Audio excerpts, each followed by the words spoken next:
2장 선택 정렬. 메모리가 동작하는 방법. 여러분이 공연을 보러 가서 물건을 맡겨 놓아야 한다고 상상해 보세요. 공연장에는 관객의 물건을 보관할 수 있는 서랍장이 준비되어 있습니다. 하나의 서랍에는 하나의 물건만 담을 수 있습니다. 만약 여러분이 보관할 물건이 2개라면 2개의 서랍을 달라고 하겠죠. 여러분은 이 서랍에 물건을 보관할 수 있습니다. 그럼 이제 마음 편히 공연을 볼 수 있겠죠. 컴퓨터 메모리의 동작 방식도 이와 같습니다. 컴퓨터는 엄청나게 많은 서랍을 가지고 있고 각각의 서랍에는 주소가 붙어 있죠. 여러분은 메모리에 무언가를 저장해야 할 때마다 컴퓨터에게 공간을 요청합니다. 그러면 컴퓨터는 무언가를 저장할 수 있는 주소를 알려줍니다. 만약 여러 개의 원소를 저장해야 한다면 배열과 리스트라는 2가지 방법 중 하나를 사용해야 합니다. 배열과 리스트, 이 2가지는 각각 장단점이 있습니다. 2가지 방식의 차이점을 잘 알고 있어야 경우에 맞게 선택하여 사용할 수 있습니다. 배열과 연결 리스트. 때로는 여러 개의 항목을 목록으로 메모리에 저장해야 할 때가 있습니다. 예를 들어, 해야 할 일 목록을 관리하는 앱을 만들고 있다고 해보죠. 그러면 이 할 일을 메모리 안에 목록으로 저장해야 할 것입니다. 그럼 이때 배열을 사용해야 할까요? 아니면 연결 리스트를 사용해야 할까요? 일단 배열이 더 이해하기 쉬우니까 배열을 사용해서 할 일 목록을 저장해보죠. 배열을 사용하면 할 일들을 메모리에 차례대로 붙여서 저장합니다. 이제 4번째 할 일을 추가하고 싶어졌다고 가정해봅시다. 그런데 다음 서랍을 벌써 누군가가 차지하고 있습니다. 이 상황은 마치 영화를 보러 친구들과 극장에 가서 앉을 자리를 찾는 경우와 비슷합니다. 극장에서 또 다른 친구를 만나게 되었는데 이미 우리 자리의 옆자리는 다른 사람이 앉아있기 때문에 그 친구와 같이 앉을 수가 없습니다. 이런 경우에는 컴퓨터에게 4개의 자리가 있는 다른 메모리 공간을 요청합니다. 그리고 4개 할 일을 모두 그 자리로 옮겨야 하죠. 만약 또 다른 친구가 온다면 다시 자리가 모자라니까 또 전원이 같이 자리를 옮겨야 합니다. 힘들겠죠? 마찬가지로 배열에 새 원소를 추가한 일은 쉽지 않은 일입니다. 만약 공간이 모자라서 매번 모든 원소를 메모리의 새로운 위치로 옮긴다면 배열에 원소를 추가하는 작업은 아주 느려지죠. 이것을 고칠 수 있는 쉬운 방법 중에 하나는 좌석을 미리 예약하는 거예요. 지금은 할 일 목록에 할 일이 3개밖에 없어도 만약을 대비해서 컴퓨터에게 자리를 10개 요청하는 겁니다. 그러면 전체 배열을 옮기지 않아도 10개까지는 할 일을 추가할 수 있습니다. 이 방법은 좋은 해결책이지만 몇 가지 단점이 있습니다. 만약 추가할 일이 생기지 않는다면 메모리를 쓸데없이 낭비한 게 되죠. 여러분도 그 자리를 사용하지 않지만 다른 어느 누구도 사용할 수 없으니까요. 만약에 목록의 크기가 10개보다 커진다면 어차피 자리를 옮겨야 합니다. 그러니까 좋은 해결책이기는 해도 완벽한 해결책은 아니라는 겁니다. 연결 리스트를 사용하면 원소를 추가할 때 생기는 이런 문제를 해결할 수 있습니다. 연결 리스트. 연결 리스트를 사용하면 원소를 메모리의 어느 곳에나 줄 수 있죠. 각 원소에는 목록의 다음 원소에 대한 주소가 저장되어 있습니다. 그러니까 여러 가지 임의의 메모리 주소들이 하나의 목록으로 연결되어 있는 거죠. 마치 보물찾기와 비슷합니다. 여러분이 첫 번째 주소로 가면 그곳에 이렇게 적혀 있는 겁니다. 다음 보물은 주소 123에 있습니다. 그래서 주소 123으로 가면 거기에는 또 이렇게 적혀 있죠. 다음 보물은 주소 847에 있습니다. 이런 식으로요. 연결 리스트를 사용하면 원소를 추가하는 일이 쉽습니다. 그냥 메모리에 아무 곳에나 원소를 넣고 그 주소를 바로 앞에 원소에 저장해 놓으면 됩니다. 연결 리스트를 사용하면 원소를 옮길 일이 없습니다. 예를 들어 다음과 같은 문제가 발생하지 않아요. 여러분이 친구 5명과 함께 인기 있는 영화를 보러 극장에 갔는데 극장이 꽉 차서 6명이 같이 볼 수 있는 자리가 없습니다. 배열을 사용한다면 이 상황은 문제가 되죠. 예를 들어 10,000개의 자리가 있는 배열을 만들어야 하는데 메모리에 만 개의 공간이 있긴 하지만 모두 이어진 만 개의 자리는 없을 수도 있습니다. 그러면 배열을 만들 수 없습니다. 하지만 연결 리스트를 사용한다면 이렇게 이야기하는 것과 마찬가지입니다. 일단 흩어져서 영화를 보자. 그러니까 배열을 만들 공간은 없어도 연결 리스트를 만들 공간은 있는 것입니다. 이렇게 원소를 추가하기에는 연결 리스트가 좋다면 배열이 연결 리스트보다 나은 점은 뭘까요? 배열. 인기순위 10개를 보여주는 웹사이트가 있을 때 이 웹사이트는 페이지 뷰를 늘리기 위해 다음과 같은 비열한 방법을 쓸 수도 있습니다. 한 페이지에 10개를 모두 보여주는 것이 아니라 한 페이지에 하나만 보여주고 다음 버튼을 클릭해야만 다음 순위를 보여주는 거죠. 예를 들어 영화 속 최고의 악당 10명을 보여주는 사이트에서 10명을 한 페이지에 모두 보여주지 않는 겁니다. 대신 10위 악당부터 시작해서 계속 다음 버튼을 눌러야만 1위 악당까지 볼 수 있는 거죠. 이 방법은 광고를 할 수 있는 페이지를 10개로 늘리는 대신 보는 사람은 1위에 도달할 때까지 지루하게 다음 버튼을 누르고 있어야 합니다. 만약 모든 악당 목록을 한 페이지에 보여주고 각 악당의 이름을 클릭할 때마다 자세한 정보를 알려준다면 훨씬 나을 겁니다. 연결 리스트도 비슷한 문제가 있습니다. 만약 연결 리스트에서 마지막 원소를 보고 싶다면 바로 읽을 수 없습니다. 왜냐하면 그 주소를 바로 알 수 없으니까요.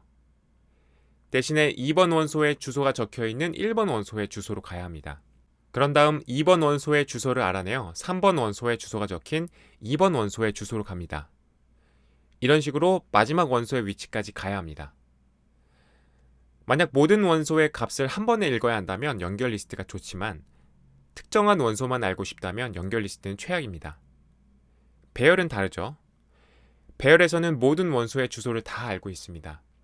예를 들어 배열에 다음과 같이 5개의 원소가 있고 주소가 00부터 시작한다면 5번째 원소의 주소는 어딜까요?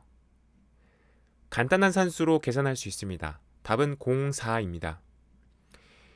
배열은 배열 안에 어떤 원소든 바로 찾을 수 있기 때문에 임의의 원소의 값을 읽는데 최고입니다. 연결 리스트에서는 원소가 이웃하고 있지 않아서 몇 번째 원소가 어디에 있는지 바로 계산할 수 없습니다. 두 번째 원소의 주소를 알려면 첫 번째 원소로 가야 하고 세 번째 원소의 주소를 알려면 두 번째 원소로 가야 합니다. 원하는 원소에 도착할 때까지 이것을 반복해야 합니다. 용어. 배열의 원소에는 위치 번호가 붙어 있습니다. 이 위치 번호는 1이 아니라 0부터 시작합니다. 예를 들어 다음 배열에서 20의 위치 번호는 1입니다. 그리고 10의 위치 번호는 0입니다. 프로그래밍을 처음 시작하는 사람들은 이러한 방식 때문에 혼란스러워하기도 하죠. 모든 종류의 배열 기반 코드에서 시작 위치를 0으로 하면 프로그램 작성이 쉬워집니다. 그래서 프로그래머들은 이 방법을 고수합니다. 거의 모든 프로그래밍 언어는 배열의 원소 위치를 0부터 시작하죠. 원소의 위치를 인덱스라고 합니다. 그래서 20은 위치 1에 있다고 말하지 않고 20은 인덱스 1에 있다고 말하는 것이 올바른 표현입니다. 이 책에서는 위치라는 말 대신에 인덱스라는 말을 사용할 것입니다. 리스트의 가운데에 삽입하기. 지금까지는 할 일 목록의 맨 끝에 무언가를 추가하였습니다. 그런데 만약 할 일 목록이 달력과 같아서 할 일을 실제 해야 할 순서대로 삽입해야 한다고 생각해 봅시다. 원소를 배열이나 리스트의 중앙에 삽입한다면 배열과 리스트 중 어느 것이 나을까요? 리스트는 이전 원소가 무엇을 가리키는지 바꾸기만 하면 되므로 리스트에 삽입하는 것이 훨씬 쉽습니다. 하지만 배열에서는 다음에 오는 모든 원소의 위치를 바꿔야 되죠. 만약 공간이 부족하면 모든 원소를 새로운 장소로 복사해야 합니다. 그래서 중간에 원소를 삽입하려면 리스트가 훨씬 낫습니다. 삭제하기. 만약 원소를 삭제하고 싶을 때는 어떨까요? 이 경우에도 이전 원소가 가리키는 위치만 바꾸면 되기 때문에 리스트가 더 낫습니다. 배열에서는 원소 하나만 삭제하고 싶을 때도 모든 것을 다 옮겨야 합니다. 삽입할 때와 달리 삭제할 때는 실패하는 경우는 없습니다. 삽입할 때는 가끔 메모리에 남아있는 공간이 없어서 실패할 수 있습니다. 하지만 원소를 지우는 것은 언제나 할 수 있죠. 아래 배열과 연결 리스트의 연산에 대한 실행 시간을 표로 나타내 보았습니다. 배열, 읽기, 비고 1, 삽입, 비고 n, 삭제, 비고 n, 리스트, 읽기, 비고 n, 삽입, 비고 1, 삭제, 비고 1. 여기서는 지우고자 하는 원소에 바로 접근할 수 있을 때만 삽입과 삭제가 비고 1 시간이 된다는 점이 중요합니다. 연결 리스트에서 첫 번째 원소와 마지막 원소는 보통 바로 접근이 가능하기 때문에 지우는데 비고 1 시간만 걸립니다. 결과적으로 배열과 리스트 중에서 어떤 것이 더 많이 사용될까요? 당연히 경우에 따라 다릅니다만 배열에서는 임의의 원소에 접근하는 것이 가능하기 때문에 배열을 쓰는 경우가 더 많습니다. 자료에 접근하는 방식에는 임의 접근과 순차 접근이라는 두 가지 방식이 있습니다.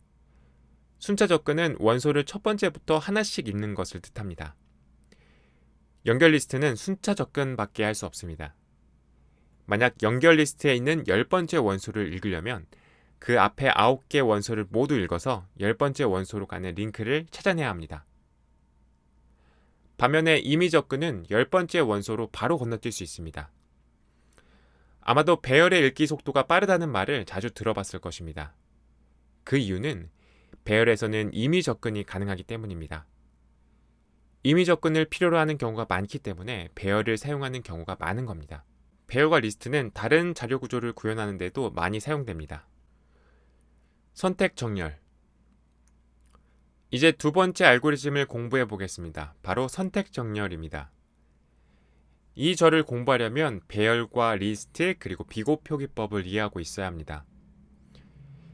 여러분의 컴퓨터에 음악이 많이 저장되어 있다고 가정해보죠. 가수별로 몇 곡이 들었는지 다음과 같이 기록하였습니다.